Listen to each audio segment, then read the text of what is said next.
is Mama Bear here over at Bearly Homesteading, and today we are going to be making stock, chicken stock. This is Joyful, the youngest member of our family, and she is oftentimes a help, but I don't want her working with raw chicken, so we're going to try to hope she finds entertainment elsewhere. Okay? So, what we're going to make is stock. Now, the difference between stock and broth is that stock is made with chicken bones and whatever's left on the bones. Broth is made out of just the meat. Now, we have a little bit of both here. This was a leftover roast chicken that we had had for family dinner, and then as I prepared chicken breasts for different meals throughout the week, as I trimmed off fat or different things, I took all the trimmings, all the leftovers, and froze them until we were ready to do this. And so we've got a little bit of both, and we're also going to be adding vegetables. These are the vegetable ends, the things that we haven't used. We cut the tops off the onions, we've got the tops off the celery with lots of leaves. These are the carrot peels from when we peeled some carrots, the mushroom stems, and just some lettuce that was starting to get a little sad in our refrigerator. Now, a lot of times these vegetables can go out and feed our chickens or goats or other animals, but they decided to go without for right now so that we could make a nice rich broth. You can do broth with just meat or with just vegetables, but we'd like to combine it and kind of get a nice flavor going. And so that's what we're going to do. And because we're using the ends, it's really not a hard or expensive thing to do. I wouldn't go out and buy things just to make broth. But if you have things, like if you go to Costco and buy a roast chicken to feed your family, save the bones, save the trimmings from the chicken as you make chicken, and the carrot peels, the celery tops. And if you don't have enough all at the same time to make the broth, it's perfectly fine to put it in a Ziploc bag, stick it in the freezer until you've got a nice assortment, however much you want or what flavors you want, to create your broth. The nice thing about this is you're using the bits that often don't get used if you don't have animals, and you're making something useful out of them rather than throwing them away. And that's one thing about homesteading that's very nice, is that everything kind of feeds off each other. These can make broth. The vegetables can feed the chickens. Your Christmas tree is a very nice treat for the goats. The goats and the chickens leave droppings that go in the compost piles, and then we'll fertilize the garden so we can grow more vegetables. And all of these things that are kind of the cast-offs can often be used to help with something else along the way. So for right now, we're going to use these odd little saggy ends and make us some broth. So what we do is we're just going to make a nice big pot, and we're just going to put everything in the pot. I did wash everything beforehand to make sure it was all clean and pesticide-free if anybody uses pesticides or buys them at the grocery store. And that's fine. You use what you got, but just make sure they're clean. So we just put everything in. It's going to be a nice, rich, flavorful broth. And same with the chicken. Okay, and it can just go in there. It'll just sink into the water, and that nice flavor from the little bits of meat that are left are just going to flavor the water. Once you have everything in there, you want to top it off with however much water you need. We've got a nice big pot, so we were able to put a lot of things in there. And now we are ready. What you do is we're going to put the lid on. Well, okay, you can also put in some seasonings before you put the lid in. A little bit of salt, which I guess I should have had prepared beforehand, just to flavor it, and it depends on how much salt you want. You can make it without salt if you're being very conscious of your salt. We go easy on the salt because it's always easy to add the salt later, but you can't take it out if you've added too much. So just a couple little pinches will do for this big pot, and then we can add it later as we cook with it or season our food. So we're going to put the pot on. Now what you want to do is you just basically want to simmer it for several hours, maybe 3 or 4 hours more if you want, depending on how rich you want it and how much time you've got. You can do it on the stove, but because we've got our wood stove going, to keep the house warm, we're just going to put it on top of the wood stove and just let it simmer all day. We don't want it to get to a full boil. We don't want the water to boil out because that defeats the purpose of having our broth. So just putting it on the wood stove and letting it simmer all morning will be a good job, and then we can go along with the rest of our chores.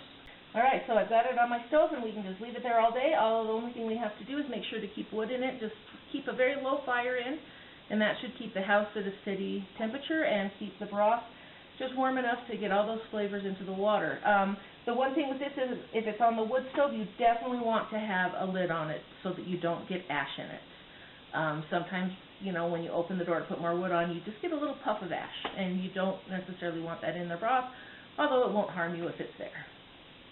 So we've had this broth just simmering on our wood stove all day, and now we've got some nice good color to it. The vegetables kind of look a little gross, but those are going to get strained right out. Now, because we did have some raw chicken in there from the cuts of chicken breast that I trimmed up for dinner, we did take temperature several times just to make sure that it got to a minimum of 165 degrees, because we didn't want to have to deal with any disease or infections or anything from the raw chicken, and it reached that no problem, so it should be pretty safe. So what we need to do is we need to pour it and strain it all out, strain out all the vegetables and anything you don't want, and you can keep little bits of meat in it if you want, or you can strain them out. We're just going to go ahead and strain this out. It's still really hot, so be careful as you pour. There are better strainers than mine also, but you know, you use what you've got. And we got a nice lot of broth there. Now, depending on how finely you want it strained, you can also line the strainer with cheesecloth, which will help get out extra little bits of particles or whatever you want. Now,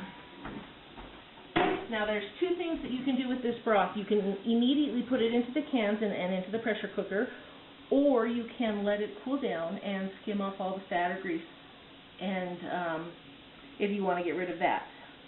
Either way is fine, but if you do let it cool down, you need to reheat it before you put it in the jars, and that can be done just on the stove or in a microwave or whatever. Just it has to be warm when it goes in the jars to make sure that it reaches the temperature that is needed when canning, so that you can prevent botulism and other diseases. So what we're going to do is we're just going to go ahead, I'm going to go ahead and just pour it into jars, and we'll get right canning on it.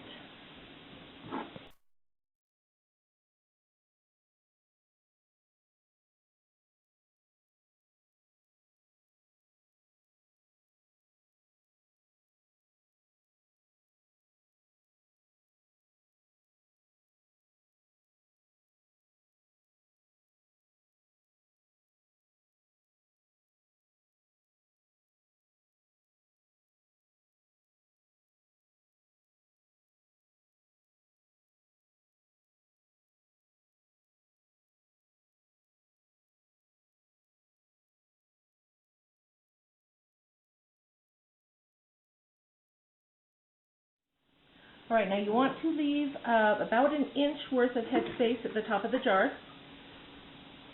So we'll go through and we'll make sure that all of them have at least an inch of room at the top.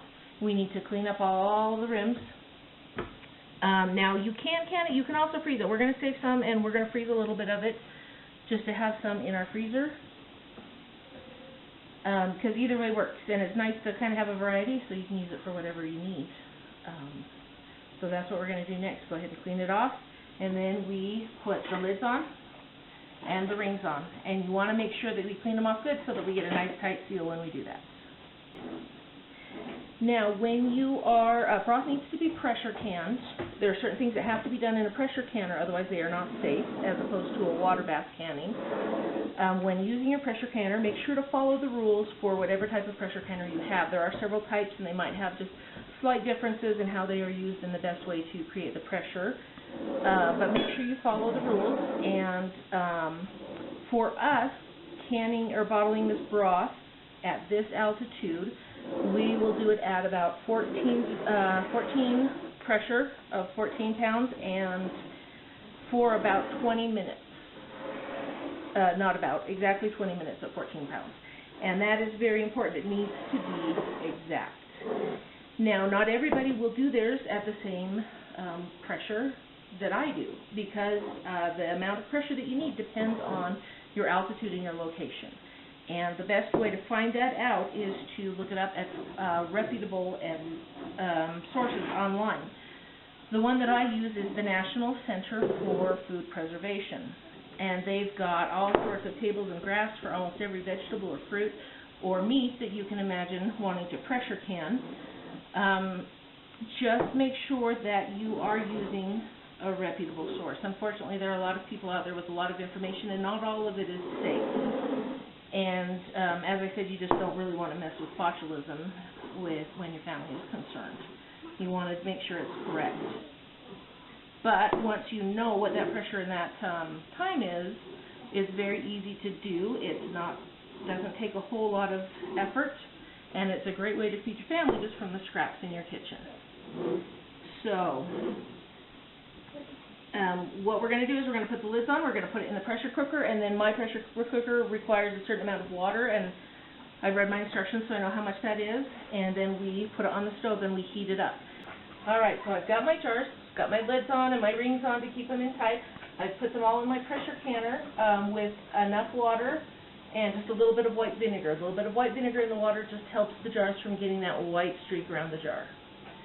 It's purely aesthetic. It doesn't change what you're processing or the food at all, but if you want that. So, now with pressure canning, we're going to can our broth at 14 pounds of pressure for 20 minutes. Now, at our very high altitude, we pretty much always have pressure of 14 to 15 pounds, which is one of the highest pressures, really, they recommend because of our altitude. So you need to figure out what is the best pressure and time for your location. Whatever your altitude is, whatever your situation is, the best way to find that out is to go to the online to the National Center for Food Preservation.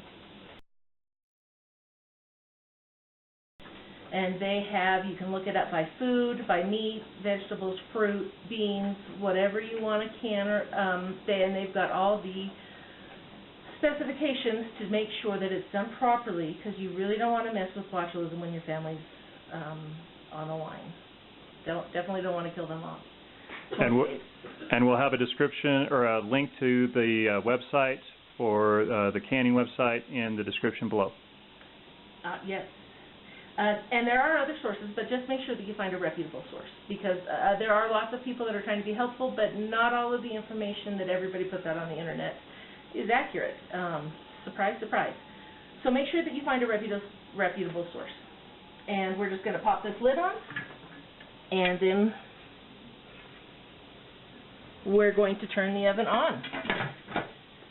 Now, when you turn the oven on, you want to make sure that it gets to complete and full pressure before you set the timer, before you start the time, because it needs to be at that full pressure for the entire amount of time that it says to make sure that it is done correctly and is safe for your family to consume.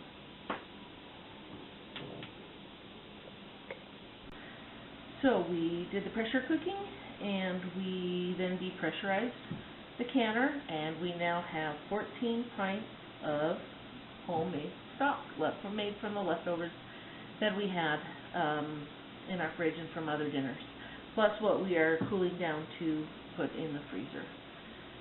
So all in all, not a bad day's work, just from what we could scrounge out of our crisper drawers. So this is Mama Bear from Bearly Homesteading, and use it up, wear it out, make it do, or do without. See you later.